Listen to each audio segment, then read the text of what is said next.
सब पार्टियां बदलने की कोशिश कर रहे हैं। महेंद्रजीत सिंह मालवीय देखा आपने कैसे 2 दिन पहले उन्होंने तो आवेदन कर दिया है, वो तो जाना चाहते हैं वापस भाजपा को छोड़ के कांग्रेस के अंदर, और बोल रहे हैं कि ले लो मुझे, मैं तो हो गया भैया, मैं तो अब 1.5 साल रह लिया हूँ, मजा आया नहीं है, बहुत तरसता हूँ वापस कांग्रेस में आने के लिए, मुझे ले लीजिए।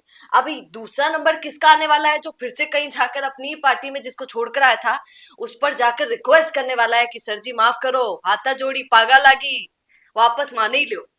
कौन हो सकता है? क्या रेवत राम डांगा हो सकते हैं? क्या रेवत राम डांगा वापस आरएलपी में जा सकते हैं? क्यों? क्योंकि उनको लगता है कि भाजपा साथ दे नहीं रही है। बहुत बड़ी पार्टी है, मैं बहुत छोटा सा आदमी आरएलपी को छोड़कर आया था, इतना भाव मिल नहीं पाया। अरे सर जी, आपको तो मंत्री बनाने की बातें आ रही थी, आप ही का तो बेटा बोल रहा था, सोच रहा था। खैर, आइए इसी पर थोड़ी चर्चा करेंगे। नमस्कार सर, राम राम।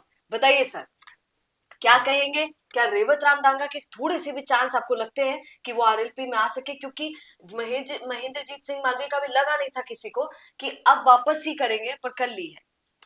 देखिए, जो कुछ भी हो रहा है सियासी घटनाक्रम, हम्म, उसमें घर वापसी अब एक फैशन बनता जा रहा है। हम्म, लेकिन ये चीजें उनको सोचनी चाहिए थी जाने से पहले, बीजेपी में जाने से पहले भी ये चीज सोचनी चाहिए थी कि क्या बीजेपी में मैं रह पाऊंगा। जो दशकों से कांग्रेस में रह लिया, वो महेंद्रजीत सिंह मालवीय बीजेपी में रह पाएगा क्या?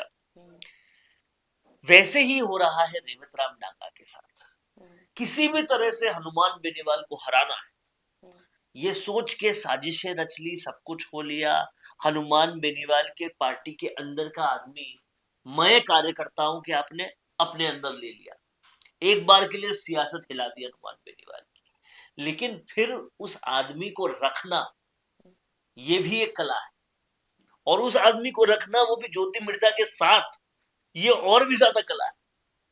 तो कहीं ना कहीं हुआ ये कि डांगा को जितनी भी जो भी उम्मीद थी बीजेपी से, कुछ भी उसे नहीं मिल पाया। और जब ये स्टिंग कांड सामने आया, हम्म। वो मदद लेने के लिए दरवाजे दरवाजे खटखटाता रहा, किसी ने मदद की नहीं, और बाहर रोते रोते भी आ गया। सर सुनिए ना, इसी पे मैं रोकूंगी आपको। और देखिए ना, आप जाकर रोकर आए कि सर जी गलती हो गई, वही सर जी मीडिया के सामने आकर बोल रहे हैं कि मेरे सामने रो रहा था। रो रहा था। तो अब समझने वाली बात यह है कि आपके अपने घर वाले, यानी कि आरएलपी वालों के आप अपने नहीं हुए, हम्म, आप सोच रहे हो बीजेपी वाले आपके अपने हो जाएंगे, ये कैसे पॉसिबल है? हम्म, और अब हो भी वही रहा है। अब अंदर ही अंदर रेवत राम डांगा के चल क्या रहा होगा, ये सोचिए हम्म, कि मैं देश की नहीं दुनिया की सबसे बड़ी पार्टी में आ गया, हम्म, वो मुझे नहीं बचा पा रही। हम्म, लेकिन हनुमान बेनीवाल का थान सिंह डोली को पुलिस उठा के ले गई एक रात, हम्म, और सुबह वापस छोड़ना पड़ गया। हम्म, तो इनसे ज्यादा बेहतर तो मेरे पुराने वाले आका है, हम्म, जिनके किसी भी आदमी को पकड़ के तो दिखाए कोई। हम्म, ये सबसे बड़ा पॉइंट है रेवत राम डांगा का, ये सोचने का कि अब मुझे भी आरएलपी में वापस जाना चाहिए। हम्म, और दूसरी सबसे बड़ी बात यह कि ज्योति मिर्धा रेवत राम डांगा का जीना दुश्वार कर चुकी है बीजेपी के अंदर, हम्म, और इसीलिए बीजेपी के अंदर रहना बहुत मुश्किल हो गया है। हम्म, और तीसरी बड़ी वजह यह है कि जो कार्यकर्ता रेवत राम डांगा के साथ बीजेपी में आए थे, जब डांगा का खुद का काम नहीं हो रहा तो वो कार्यकर्ताओं का क्या भला कर पाएगा? अब वो कार्यकर्ता उनके पीछे लगे हुए हैं, भाई साहब चलो वापस, चलो वापस, चलो वापस, इसीलिए आना पड़ेगा। हम्म।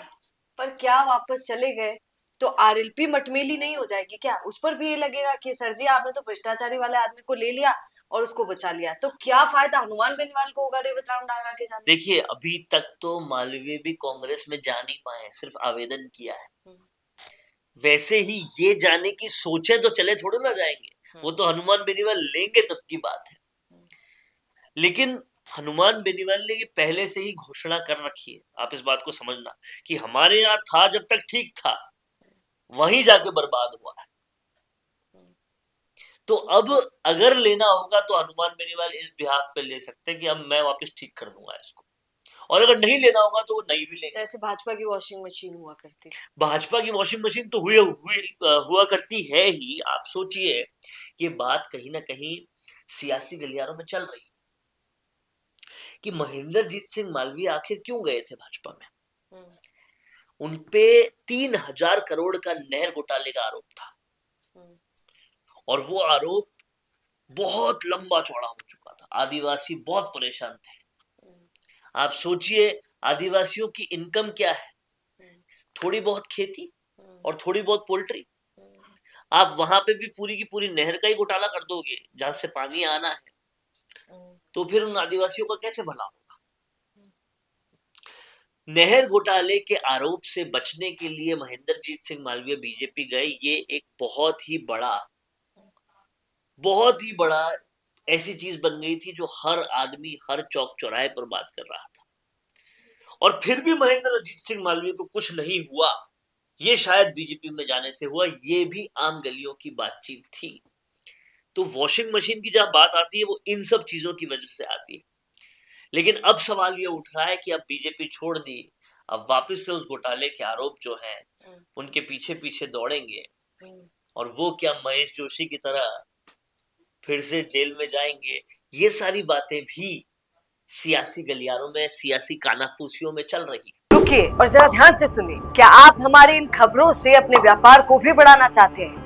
तो आप भी खबरों के दौरान इस तरह के एलिमेंट्स पर अपना विज्ञापन दे सकते हैं, या फिर ऐसे खबर के 1 मिनट बाद अपना पूरा विज्ञापन डलवाएं, जो कि 8 लाख से ज्यादा सब्सक्राइबर्स और फॉलोअर्स वाले द फैक्ट इंडिया चैनल्स और पेजेस से राजस्थान के कोने कोने में पहुंचेगा और इससे आपका व्यापार, ब्रांड सब कुछ बढ़ेगा। तो अब सवाल ये है कि डांगा तो बच जाएंगे अगर चले गए आरएलपी में, और आरएलपी ने उनको ले लिया तो, पर महेंद्रजीत सिंह मालवीय कब तक बच पाएंगे, ये बड़ा सवाल है। देखो बहुत बड़े नेता हैं, आप तो जानते ही हैं।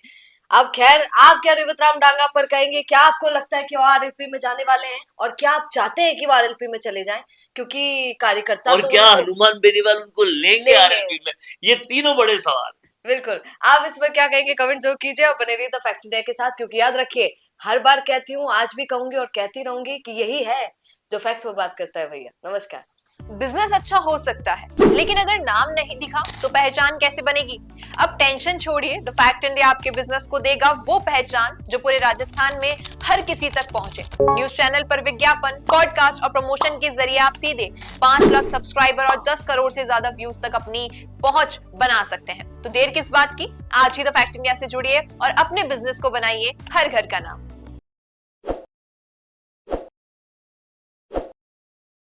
ताज़ा खबरों के लिए विजिट करें द फैक्ट इंडिया की वेबसाइट और डाउनलोड करें द फैक्ट इंडिया ऐप।